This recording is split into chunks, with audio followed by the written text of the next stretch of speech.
seen before. I wanted to ask you about that, Senator. You actually you want a special committee set up to investigate the Benghazi attacks, and you called for that this weekend. Talk about that.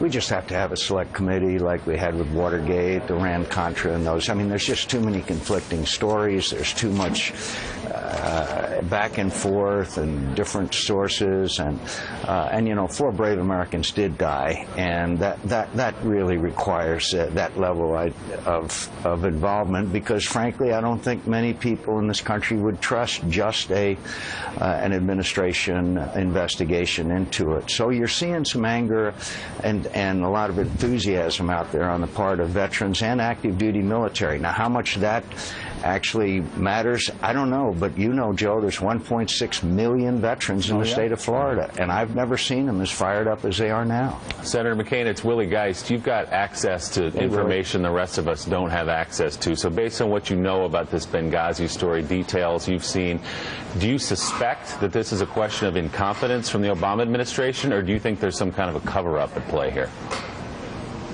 Really, first of all, I don't have any inside information except from people I hear from, you know, who are on the ground or involved in it, and through, frankly, off-the-record statements. But what I do know is that it was terribly mishandled. Telling the American people that this was a spontaneous demonstration caused by a hateful video is just, it doesn't pass the smell test.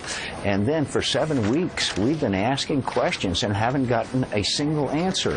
You know, we are a branch of government that has our responsibilities as well. So I think also they're starting to have a little backbiting amongst the different agencies of government. A little bit of CYA is going on.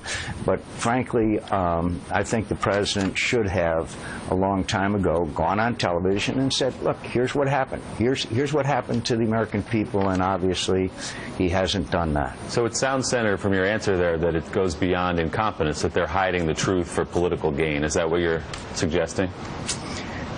Willie, I'm suggesting it's either.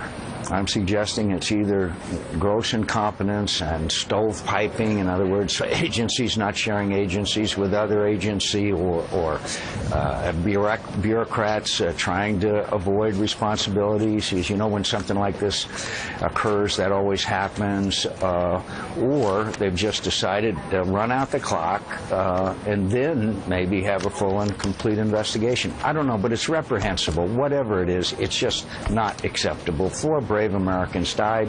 On August 15th, there was a meeting in the consulate saying, look, we're in serious trouble here. Al-Qaeda's coming back here, and they sent that back to the State Department, and nothing happened?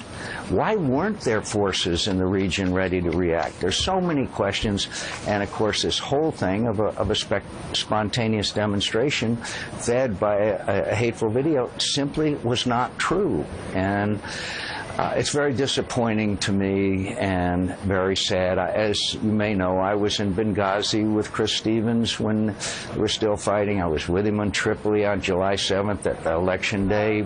Thousands of Libyans say, thank you, America. Thank you, Chris Stevens. They loved him. They rejected Islamists. That's what this is, what makes this story all even more sad. Mike Barnacle. Hey, Senator, off that discussion,